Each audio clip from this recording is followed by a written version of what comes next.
एक बार समुद्र के बीच में एक बड़े जहाज पर बड़ी दुर्घटना हो गई। कप्तान ने शिप खाली करने का आदेश दिया। जहाज पर एक युवा दंपत्ति थे। जब फ्लाई बोर्ड पर चढ़ने का उनका नंबर आया तो देखा गया नाव पर केवल एक व्यक्ति के लिए ही जगह है।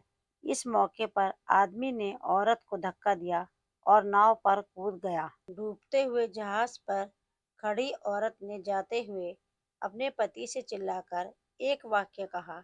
अब प्रोफेसर ने रुककर स्टूडेंट से पूछा, तुम लोगों को क्या लगता है उस स्त्री ने अपने पति से क्या कहा होगा?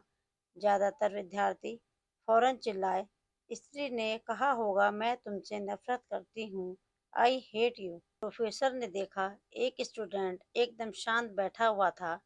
प्रोफेसर ने उससे पूछा कि तुम बताओ तुम्हें क्या लगता है?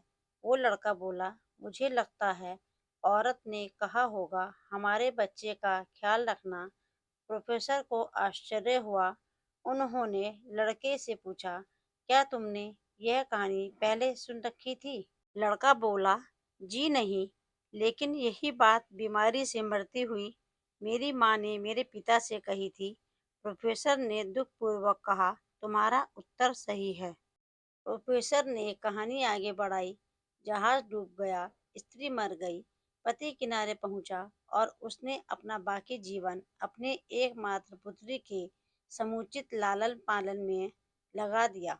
कई सालों बाद जब वो व्यक्ति मर गया तो एक दिन सफाई करते हुए उसकी लड़की को अपने पिता की एक डायरी मिली। डायरी से उसे पता चला कि जिस समय उसके माता-पिता उस जहाज पर सफर कर रहे थे, तो उसकी माँ एक जानलेवा बीमारी से ग्रस्त थी और उनके जीवन के कुछ दिन ही शेष थे। ऐसे कठिन मौके पर उसके पिता ने एक कठोर निर्णय लिया और लाइफ बोट पर कूद गया। डायरी में लिखा था, तुम्हारे बिना मेरे जीवन का कोई मतलब नहीं। मैं तो तुम्हारे साथ ही समंदर में समा जाना चाहता था, लेकिन अपने संतान का ख्याल आने पर मुझे तुमको अकेले छोड़कर जाना पड़ा।